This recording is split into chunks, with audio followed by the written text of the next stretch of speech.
our graduation subject, a lot of questions are asked from these areas as well.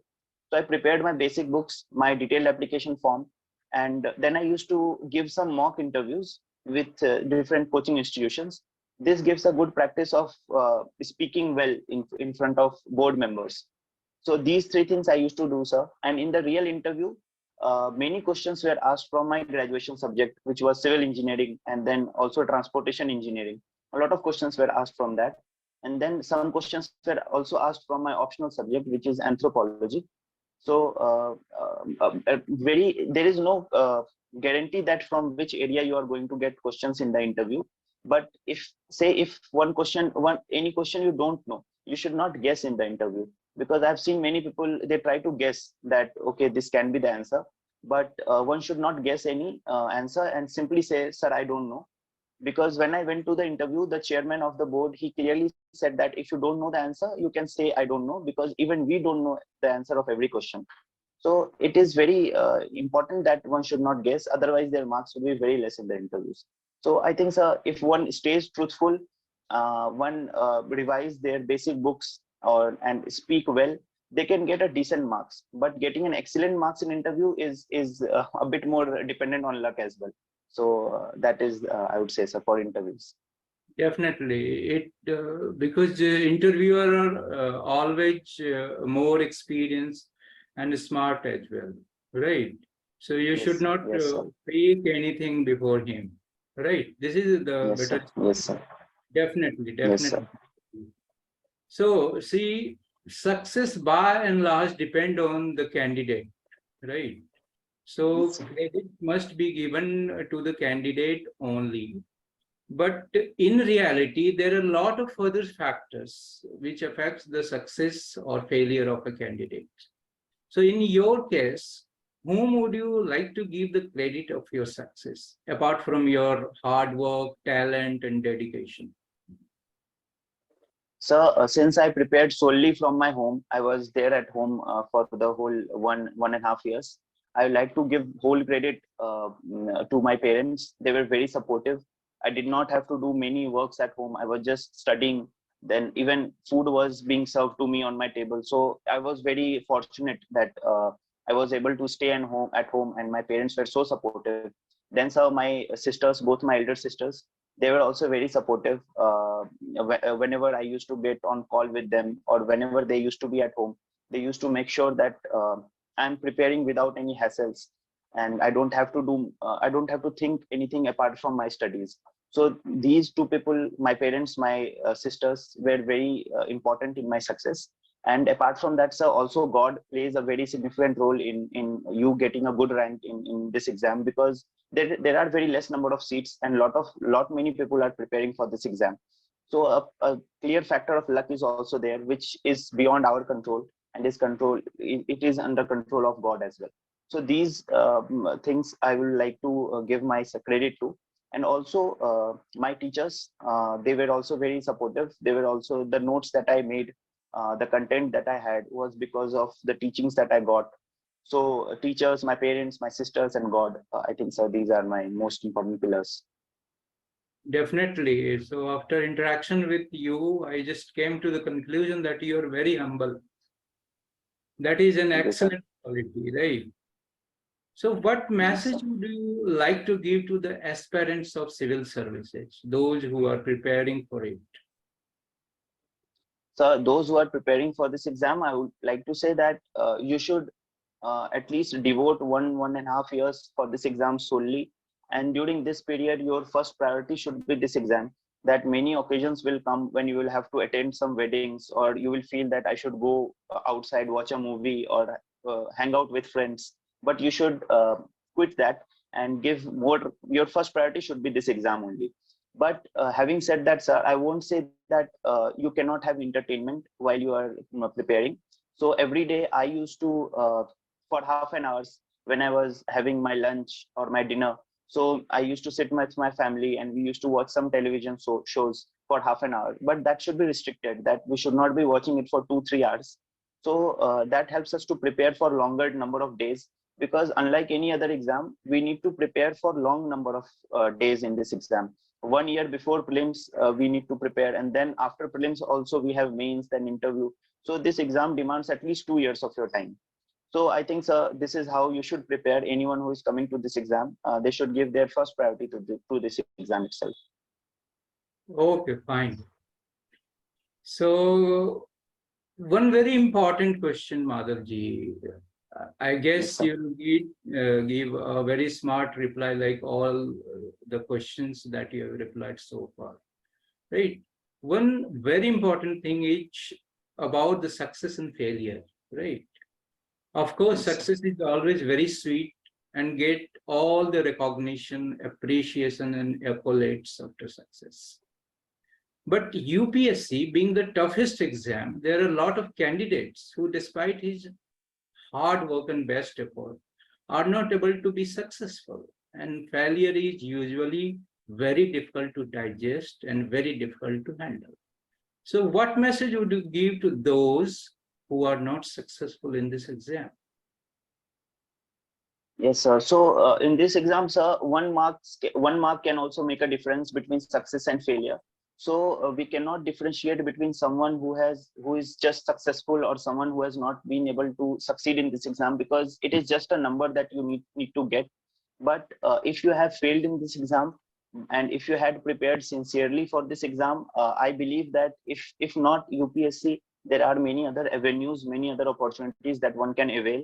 Like there are state services examinations, like we have BPSC in Bihar, then we have UPPCS. All of these are there, so one can explore other opportunities as well. And apart from these exams, there is also RBI grade B exam that one can prepare. It is also a very wonderful opportunity. So one should not take failure to their heart, but at least give 3 serious attempts to this exam. If you are not able to clear it in your first attempt, give it second and give it third. And even after that, if you're not clearing, then you should definitely look for different alternatives that are there, like state services and RBI grade B exams. So this way you can succeed as well. Definitely, definitely, because this is not the end of life if you are not successful in civil services, because this is the toughest exam. So you have still a lot of things to do, maybe more beautiful Yes, sir. things are waiting for you in life, right? Yes, sir. Yes, sir. So, Madhavji, this is just the beginning, right? The whole journey of Mayank Madhav as an IAS officer is yet to start. Yes, So, sir. what all are your future plans? So my plan is first to perform well at training as well, because right now what all we were doing was studying, but now the training that will go on for 2 years will prepare us to be a better civil servant. And my aim would be to train myself well and perform well there as well, because that will decide how I perform in my career. So that is my next focus, sir. Okay, fine, fine. So, last question is about the difference. How a bright, young, and dynamic IS officer, Mayank Madhav, will be different from a traditional stereotype IS officer. So when I was preparing for this exam, I used to read about very dynamic IS officers who are performing very well. And then we also used to study about some correct officers as well. But when I used to read about such IS officers who used to take very good initiatives, I used to get very motivated by them. So my aim would be to perform like them. And also for any civil servant, discipline is most important. To have a disciplined life, and then to work with honesty is very important. And after that, bringing innovative ideas, bringing more technology friendly solutions to the problems would be very important. And these are the areas that I would like to focus on, being a civil servant. Okay, very nice, Madhavji. Now I'll Yes, sir. ask you some rapid fire questions. Are you prepared for that? Yeah, sure, sir. Nobody's prepared for rapid fire, but okay, I will try. Okay. I'm confident after having this interaction, I'm confident you'll give a smart reply of these questions as well. Right? Sure, sir. So you have to Sure, sir. answer these questions in a word or two. Right? This is the basic Okay, rule sir. of the rapid fire questions. So your favorite pastime? Favorite pastime? Movies. Movies. What, Bollywood, Hollywood, or some other? Bollywood, sir. Only Bollywood. Just Bollywood. Okay, okay. Arijit Singh or BTS? Arijit Singh, sir. Your favorite is Arijit Singh. As compared to BTS, I don't listen to BTS much, but yes, Arijit Singh any day. Okay. Your dream location for a holiday? So either it would be some location in South India. I have not explored that region of our country much. Or if some international location, I'd like various islands are there in Atlantic Ocean. I used to explore them when I used to prepare. I used to Google those islands, and those places I would like to be. Sir. Your favorite junk food? Junk food, pizza. Pizza you eat a lot. Not a lot, but obviously when I was preparing, whenever I used to get bored, I used to order some and used to get fat. Okay, Madhavji. Do you believe in fate? Yes, sir, definitely I believe in it, sir. If you could ask God a question, what would it be? Question. Sir, I would like to know what kind of civil servant I have become after 10 years. So I would like to ask that. You'll ask about this thing. Yes, Okay, sir. fine. What does a person need to be happy? Sir, for happiness, there is many things that a person needs to have. Like happiness comes from physical well-being. One needs to be healthy physically to be happy. Second, psychological well-being. That is your mental well-being, how well you are with your family, with your neighbors, with your society. That also gives a lot of happiness. Then third would be, sir, economic well-being.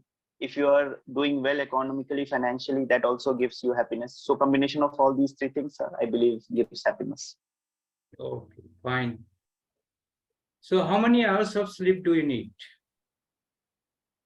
So I used to sleep 7 hours. So I think that is sufficient. 6.5 hours at night, and then 30 minutes in the afternoon I used to sleep. Okay. What is the most boring thing ever? I hope your answer is not this interview. No, sir, definitely not. Most boring things, can it be a food item, sir? Like I don't like kaddu, jhuda, these sabzis. Like when my mother makes it, it's very my whole day becomes boring after that. Okay. What irritates you the most? The person like me who interviews or someone else?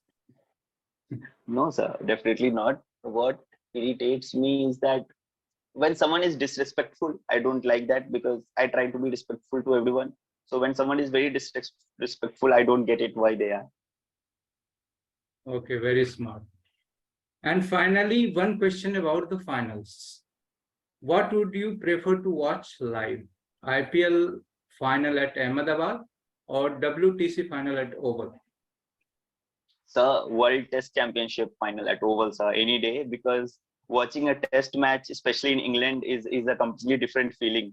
In England, even if you miss a one day or T20, it's fine, but a test match in England is a completely different experience. Me and my father always watch any match that is going on in England, and especially if it's a test match, it's a very good feeling, sir. Mm-hmm. It is going on right now. So I'll Yes, not sir, it is going for time. This is time for match as well. So that's all for now, Madhavji. Thank you very much. You answered all the questions very honestly and frankly. I appreciate your time given to the Knowledge Talk. I'm sure experience shared by you in this program will help many youngsters who dream to crack UPSC. And Sure, sir. thank everyone for watching this show. Thank you very much. Thank you so much, sir. Thank you, sir.